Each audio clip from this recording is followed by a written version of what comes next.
Hello friend, मेरा नाम पुलक गोयल है और आपका प्रॉफिट विद पुलक में स्वागत है। आज के इस वीडियो में एक बहुत ही फेमस टर्म को हम यूज़ करने वाले हैं जिसका नाम होता है पी रेशो। ये वाइडली यूज टर्म है जो स्टॉक मार्केट में यूज़ होती है। वो बात तो ठीक है, ये वाइडली यूज टर्म है, लेकिन इसका जो क्लैरिटी या जो अंडरस्टैंडिंग है वो बहुत कम है। इसको बहुत ही मैनिपुलेटिव तरीके से यूज़ किया जाता है कि जैसे सपोज़ कीजिए कोई आईपीओ आता है तो सारे लोग एक ही चीज़ के लिए बात करते हैं कि इसका पी रेशो क्या है, महंगा है, सस्ता है। क्या सिर्फ पी रेशो ही एक तरीका होता है कि किसी कंपनी को देखने का, या सस्ता है या महंगा है? क्या वो एक फॉल्स इमेज दिखाता है या ट्रू इमेज दिखाता है? तो इन सारी बातों पे जो क्लैरिटी है जो मार्केट में है वो बहुत कम है। अगर आप YouTube पे भी सर्च करोगे तो पी रेशो के रिगार्डिंग आपको एक ही चीज़ मिलेगी, एक फॉर्मूला दिखा दिया जाएगा कि जितनी कंपनी की मार्केट कैपिटलाइजेशन होती है उसको डिवाइड करें नेट प्रॉफिट से तो उसका पी रेशो आता है। तो बहुत सा दिमाग में डाउट आता है कि ये पी रेशो सस्ता होना चाहिए या महंगा होना चाहिए। सपोज कीजिए कि लोगों के दिमाग में एक परसेप्शन होता है कि अगर सिंगल डिजिट का पी रेशो है तो वो बहुत अच्छा है, डबल डिजिट का है तो थोड़ा महंगा है, अगर 3 डिजिट का है तो बहुत ज़्यादा एक्सपेंसिव है। तो ये क्या बात सही है कि जो सिंगल डिजिट के जो पी रेशो वाली कंपनी होती हैं वो बहुत सस्ती होती हैं, या डबल डिजिट वाली होती हैं वो बहुत महंगी होती है? तो आज इन सारी बातों पे बात करेंगे। आज मैं आपको पी रेशो के रिगार्डिंग पूरी क्लैरिटी दूंगा, आपके दिमाग में कोई डाउट नहीं आएगा अगर आप इस वीडियो को स्टार्टिंग से एंड तक देखते हैं। तो इस वीडियो को देखने से होगा क्या, जो पी रेशो के रिगार्डिंग जो भी दिमाग में आपके वो है मिसकंसेप्शन है उसको जो आपको देखने का तरीका बदल जाएगा। आई प्रॉमिस यू कि अगर आप इस वीडियो को स्टार्टिंग से एंड तक देखते हैं। एंड सेकंड रिक्वेस्ट मेरी आपसे ये है कि अगर आप इस चैनल पे नए हैं तो इस चैनल को सब्सक्राइब कीजिए एंड वीडियो को लाइक कीजिए और उन तमाम लोगों के साथ शेयर कीजिए जिन लोगों की लाइफ में ये वीडियो कुछ वैल्यू ऐड कर सकती है। तो चलिए वीडियो को शुरुआत करते हैं। तो जैसे अभी हमने बात किया कि क्या वो तरीके होते हैं पी रेशो को देखने के लिए, तो मैं आपको यहाँ पर सिर्फ प्रैक्टिकल ही आपको बताऊंगा, प्रैक्टिकल वे बताऊंगा और प्रैक्टिकल करके दिखाऊंगा कि पी रेशो को कैसे देखते हैं। यहाँ पे हम कोई भी थ्योरेटिकल बात नहीं करेंगे। आप इस चीज़ को ऐसा समझिए कि जैसे कोई एक कार ड्राइवर है, उसको गाड़ी चलानी आती है, उसको ये हो सकता है कि ये ना पता हो कि इसको स्टीयरिंग कहते हैं, वो उसको चक्का समझता हो, लेकिन उससे बेटर ड्राइवर नहीं हो सकता। आपको उसका नाम पता है कि वो स्टीयरिंग है, ये ब्रेक है, ये वो है, लेकिन वो अगर अनएजुकेटेड पर्सन है लेकिन उसको गाड़ी चलानी आती है, तो मैटर क्या करता है कि हमें गाड़ी चलानी आनी चाहिए। यहाँ पे गाड़ी चलाने से मेरा मतलब है स्टॉक मार्केट की गाड़ी इन प्रैक्टिकल वे। तो अभी उन्हीं बातों पे बात करेंगे। तो यहाँ पर 2 तरीके होते हैं पी रेशो को देखने के लिए। पहला, हमें एक करेक्ट पी रेशो निकालनी आनी चाहिए, एंड सेकंड जो है हमें पता होना चाहिए क्या पी किस कंपनी के लिए बेटर है। वो कैसे पता चलेगा, तो आइए एक लाइव एग्जांपल से देखते हैं। तो लाइव एग्जांपल से देखने के लिए सबसे पहले हम स्क्रीनर पे जाते हैं और टाइप करते हैं AWL, Adani Wilmar. Adani Wilmar की अगर हम प्रॉफिट एंड लॉस स्टेटमेंट पे आते हैं तो हम देखते हैं कि कंपनी जो है कंसिस्टर कंपाउंडर थी। जैसे 376 करोड़ का इनका नेट प्रॉफिट था, 461 का था, 729 का हुआ, देन 804 का हुआ। यानी यहाँ पर जो नेट प्रॉफिट है वो 148 करोड़ का आया मार्च 2024 में।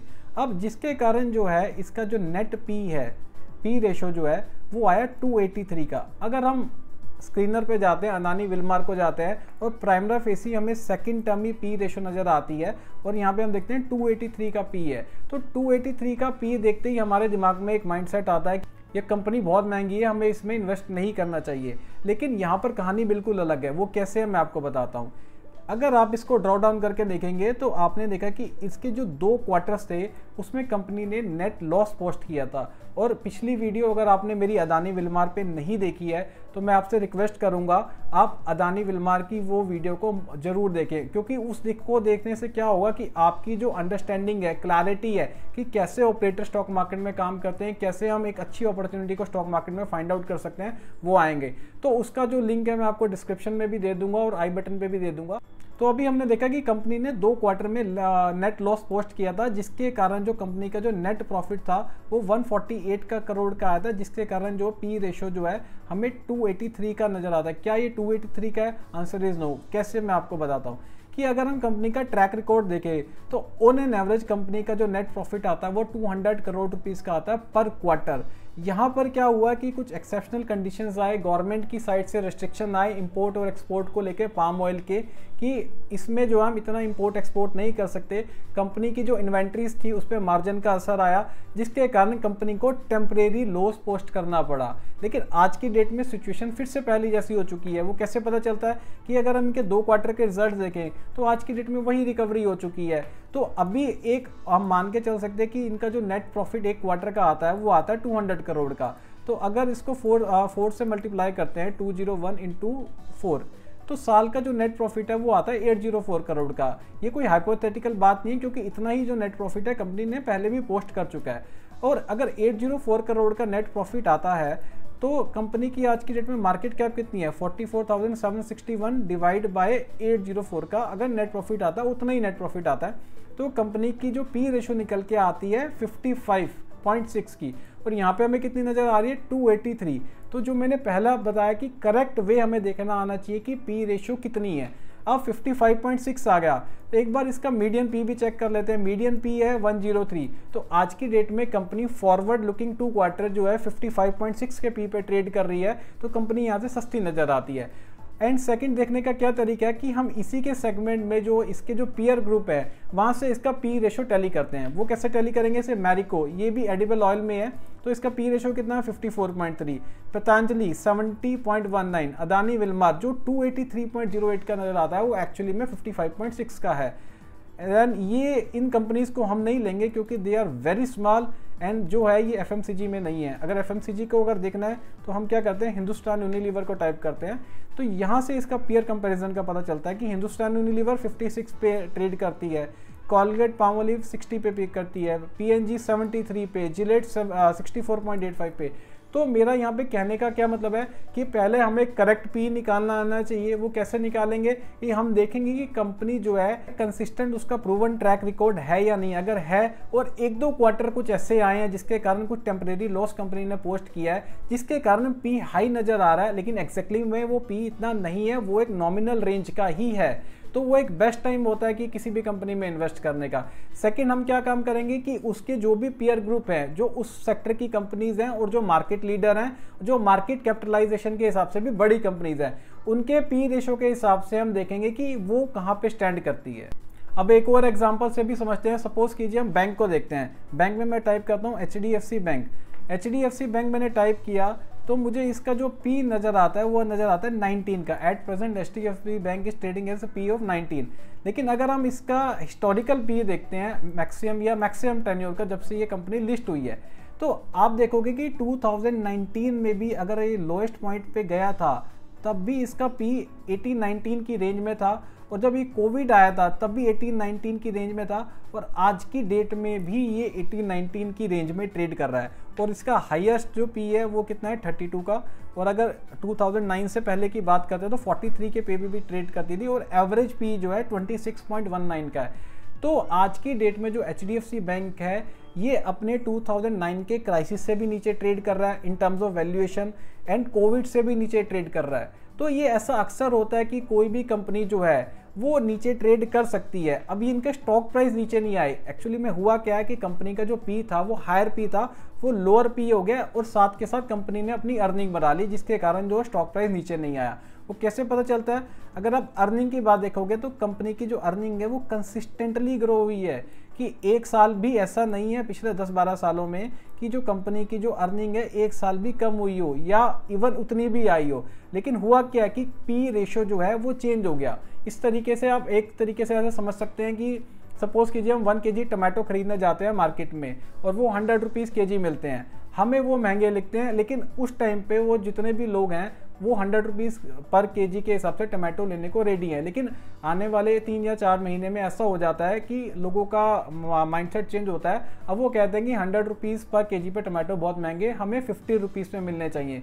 तो कंपनी के साथ हुआ क्या है कि कंपनी बेकार नहीं हुई है, कंपनी ने अपनी अर्निंग और सेल्स को रेगुलरली ग्रो किया है। सिर्फ जो लोगों का जो माइंडसेट है, जो पी रेशो है वो कम हुआ है। वो कैसे पता चलता है कि 26 का जो एवरेज पी था आज की डेट में वो हार्डली 19 के पी पे ट्रेड कर रही है। Same case with Kotak bank. Kotak bank की अगर बात करते हैं तो कोटक बैंक का अगर हम मैक्सिमम टेन्योर लेते हैं तो इसका एवरेज पी यहाँ पर एक बार हम चेक करते हैं 30 का निकल के आता है। मतलब कोटक बैंक जो 30 के पी पे ट्रेड करता था और ये क्राइसिस में 14, 11, 12 के पी पे ट्रेड किया था। इवन कोविड की अगर बात करें, क्योंकि क्राइसिस वो काफ़ी टाइम पुरानी बात हो चुकी है, कोविड जो है लेटेस्ट इवेंट है जो अभी हुआ था 2020 में, वहाँ पर जो ये इसका जो पी रेशो गया था वो गया था 28।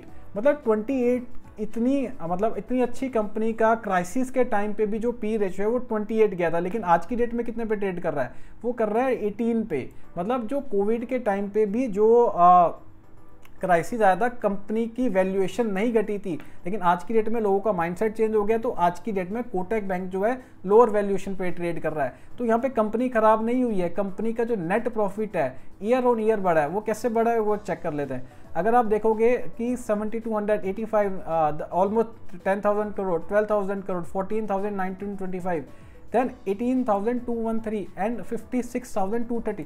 मतलब इस साल की हाईएस्ट एवर सेल्स हैं, हाईएस्ट एवर नेट प्रॉफिट है, and company trading at lowest P. मतलब 10 साल के भी लोएस्ट पी पे ट्रेड है। और यहाँ पर जो इसका मीडियन पी निकल के आता है वो 30 का निकल के आता है, और अभी कितना 18 का। मतलब 50% जंप तो सिर्फ पी रेशो के करेक्शन पे आ सकता है कि आने वाले टाइम में अगर इसका पी रेशो 30 हो जाता है तो जो शेयर प्राइस है, अगर अर्निंग ना भी बढ़े तो 50% जो प्राइस है यहाँ से जंप कर सकता है। तो इसके भी हम पीयर कंपैरिजन को देख सकते हैं कि जो है कोटक बैंक जो है आज की डेट में 17.57 पे, सॉरी कोटक बैंक जो है 18.74 पे ट्रेड कर रहा है। ICICI similar, HDFC similar, Axis bank थोड़ा सा सस्ता है, इंडियन बैंक थोड़ा सा सस्ता है। और अगर हम थोड़ा गवर्नमेंट सेक्टर की भी बात करें, स्टेट बैंक की बात करते हैं, तो इनका भी एक बार चेक करते हैं। जो एसबीआई आज की डेट में 11.2 पे ट्रेड कर रहा है। देन एक बार हम बैंक्स को देख लेते हैं कि पूरे बैंक जो है उनका मीडियन पी क्या निकल के आता है। अगर हम बैंक्स की बात करते हैं तो मीडियन पी हमारा 11.92 का निकल के आता है। ओके, और अगर हम प्राइवेट सेक्टर बैंक की बात करें, यहाँ पे हमने प्राइवेट बैंक को किया, तो हमारा जो एवरेज पी है 13 का। मतलब वहाँ पर ऑलमोस्ट 11-12 का, यहाँ पे 13 का। आज की डेट में जो प्राइवेट और जो गवर्नमेंट सेक्टर बैंक्स हैं उनमें जो वैल्यूएशन गैप जो इतना बड़ा होता था, मतलब इस चीज़ को ऐसा समझो कि अगर प्राइवेट बैंक 100 रुपीज़ का है तो गवर्नमेंट बैंक 30 या 40 रुपीज़ पे ट्रेड करते थे। आज की डेट में जो वैल्यूएशन गैप है वो खत्म हो चुका है। जितने ही वैल्यूएशंस पे गवर्नमेंट बैंक्स अवेलेबल है उतने ही वैल्यूएशन पे प्राइवेट बैंक्स अवेलेबल है। तो हमें यहाँ से समझना क्या चाहिए कि आज की डेट में जितने भी प्राइवेट सेक्टर बैंक हैं वो सस्ते हो चुके हैं, और जो उनमें मार्केट लीडर हैं वो और भी ज़्यादा सस्ते हो चुके हैं। तो ये बेस्ट टाइम होता है कि कंपनी अपनी सेल्स और रेवेन्यू और नेट प्रॉफिट को लगातार बढ़ा रही हो और उसका पी रेशो जो है वो मिनिमम आ जाए, क्योंकि यहाँ पर वैल्यूएशन जो है बहुत ज़्यादा अट्रैक्टिव हो जाती है, लुक्रेटिव हो जाती है, और यही वो टाइम होता है जहाँ पे बड़े लोग पैसा कमाते हैं।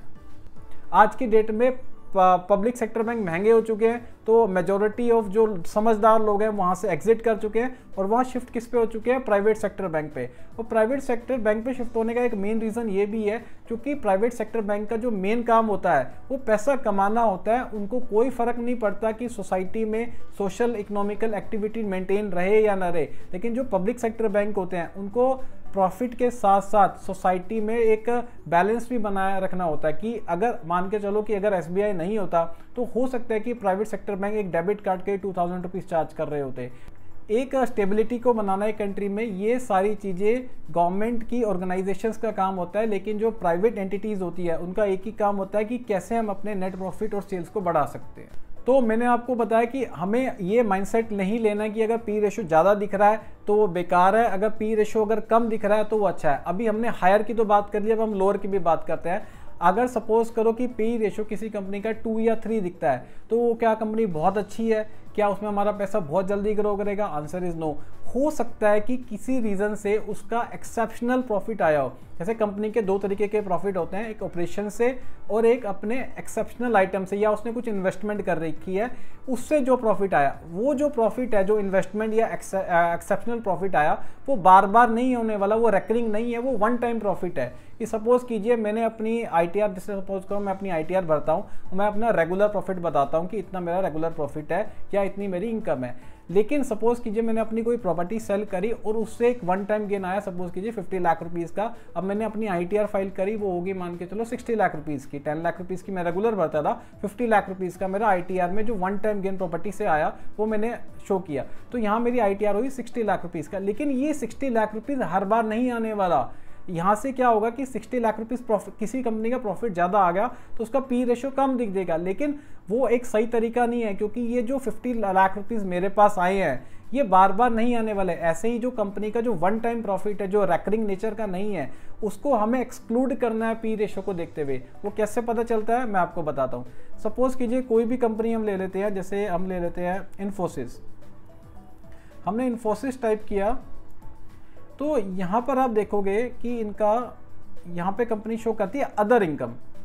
अदर इनकम अगर रेगुलर है तो हम उसको कंसीडर कर सकते हैं। अगर सपोज कीजिए यहाँ पर ये 4000 की जगह 40,000 करोड़ होता, तो हमें इस चीज़ का ध्यान रखना है कि अगर एक्सेप्शनल प्रॉफिट आ रहा है किसी कंपनी का तो हमें उसको एक्सक्लूड करना है नेट प्रॉफिट से, क्योंकि अगर हम उसको इंक्लूड कर लेंगे तो ये वही बात होगी कि मेरी इनकम है तो 10 लाख रुपए, लेकिन जिसने मुझे पहली बार देखा है तो उसको लगेगा कि मैं हर साल 60 लाख रुपए कमाता हूँ, जबकि ये ऐसा नहीं है।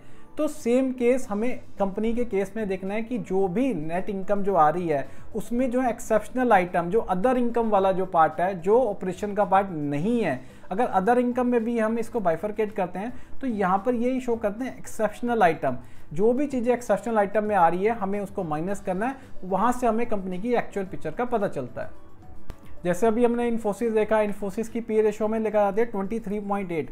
तो अब हम क्या करते हैं, इसके पीयर ग्रुप को भी देखते हैं कि पीयर ग्रुप में जैसे 23.8 है तो टीसीएस की कितनी है, HCL की कितनी है। तो मोर और लेस ये जो इन्फोसिस है उसी रेंज में ट्रेड कर रहा है, ना ये सस्ता है ना ज़्यादा महंगा है, ये एक मीडियम पी पे रेशियो पे ट्रेड कर रहा है। और ये इसकी अगर खुद की एनालिसिस भी करके देखें, अगर इसका 10 ईयर का वो लेते हैं तो आज की डेट में अगर 10 ईयर के होरिजन पे देखें तो थोड़ा सा महंगा दिखता है, और अगर 5 ईयर के ओरिजिन पे देखें तो ये ऑलमोस्ट थोड़ा सा सस्ता दिखता है। तो आज की डेट में इन्फोसिस की वैल्यूएशन में ऐसा कुछ मेजर डिफरेंस नहीं है, ना ये कुछ ज़्यादा सस्ता है ना महंगा है। लेकिन अगर प्राइवेट सेक्टर बैंक की बात करते हैं तो वहाँ पर वैल्यूएशन में बहुत ज़्यादा डिफरेंस आ चुका है। जो प्राइवेट सेक्टर बैंक हैं बहुत ज़्यादा लुक्रेटिव हो चुके हैं, बहुत ज़्यादा सस्ते हो चुके हैं। जब ये सारी चीज़ें मिल जाती हैं तो ये बेस्ट टाइम होता है किसी भी कंपनी की या किसी भी सेक्टर में पैसे इन्वेस्ट करने का। फर्दर मैं अपना एक्सपीरियंस आपके साथ शेयर कर रहा हूँ। यहाँ पर मेरी किसी भी तरह की रिकमेंडेशन नहीं है, मेरा यहाँ पे कोई भी काम ऐसा नहीं है कि आप बाय करें सेल करें। मेरा काम है आपके सामने फैक्ट्स को रखना, एक लेमन लैंग्वेज में नॉइस फ्री क्लैरिटी के साथ आपको एजुकेशन देना, यही मेरा पर्पज़ है। यहाँ पर आप जो भी खरीदेंगे या बेचेंगे अपनी इन्वेस्टमेंट एडवाइज़र की हेल्प से करेंगे या खुद की समझ से करेंगे। मेरे कहने से सिर्फ सीखेंगे, फैक्ट्स को देखेंगे। अगर रिकमेंडेशन की बात करें, मेरी यहाँ पे कोई रिकमेंडेशन नहीं है, लेकिन मेरी रिकमेंडेशन कुछ चीज़ों में है। वो क्या है, मैं आपसे दो चीज़ें कहना चाहूँगा जो आपको करनी ही करनी है। पहला, किसी भी डेरिवेटिव में ट्रेड या इन्वेस्टमेंट नहीं करनी है। डेरिवेटिव से मेरा मतलब है call put, future and option, commodity, currency, इन सब चीज़ों से आपको दूर रहना है। एंड सेकेंड, किसी भी कंपनी में आपको 5% से ज़्यादा पैसे नहीं लगाना है। अगर आप ये दो क्राइटेरिया को फुलफिल कर लेते हो तो I guarantee you in long term या इन शॉर्ट टर्म भी बात करें, आप इंडेक्स को एवरी ईयर एक अच्छे मार्जिन से बीट करोगे। और जब आप ये अच्छे मार्जिन से बीट करोगे आपको समझ में आएगा कि इन्वेस्टिंग कितनी ब्यूटीफुल जर्नी है और उसको करने में कितना मज़ा आता है। अभी प्रॉब्लम क्या होती है, हम इतनी सारी इन्फॉर्मेशन में फंस जाते हैं, इतने टिपिकल सिनेरियो में पड़ जाते हैं, इतनी सारी ऐप्स आ चुकी हैं, इतने सारे न्यूज़पेपर, इतना सारा डेटा है। अब डेटा ज़्यादा होना डेटा का नुकसानदायक है। इतना डेटा को एनालाइज करने के ना हमारे पास समय है ना इतनी एनर्जी है। तो हमें करना है क्या है कि चीज़ों को सिंप्लिसिटी के साथ लेके आगे चलना है, कि सिंप्लिसिटी के साथ हम अपने रूल बनाएं, अपने कुछ पैरामीटर बनाएं, उसके हिसाब से जो हमारे पैरामीटर बैठते हैं, जब चीज़ें सस्ती हो जाती है उनको खरीदें और जब वो महंगी हो जाती है उनको बेचें।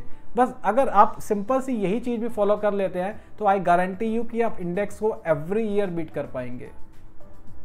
अब जो है थोड़ी सी थ्योरेटिकल बात कर लेते हैं। पूरी वीडियो मैंने ख़त्म कर दी है, लेकिन थ्योरेटिकल बात बताना ना मैं चाहता हूँ और ना मेरा पर्पज़ है, लेकिन स्टिल जो है आपको पता होनी चाहिए कि अभी आपने प्रैक्टिकल सीखा कि थ्योरेटिकल क्या था। थ्योरेटिकल क्या था कि यूएस में आज से 60-70 साल पहले कोई मान लो स्टील की फैक्ट्री लगती थी, वो सपोज कीजिए 100 करोड़ की लगती थी और उसका जो नेट प्रॉफिट है एवरी ईयर 10 करोड़ का आता था। तो यहाँ से पी रेशो निकल के आई कि अगर 100 करोड़ की फैक्ट्री है और अगर हमने 10 करोड़ रुपए साल के कमाए तो हमारा जो पी रेशो है वो 10 का हो गया। 100 डिवाइडेड बाई 10, तो ये हमारा गया पी रेशो 10।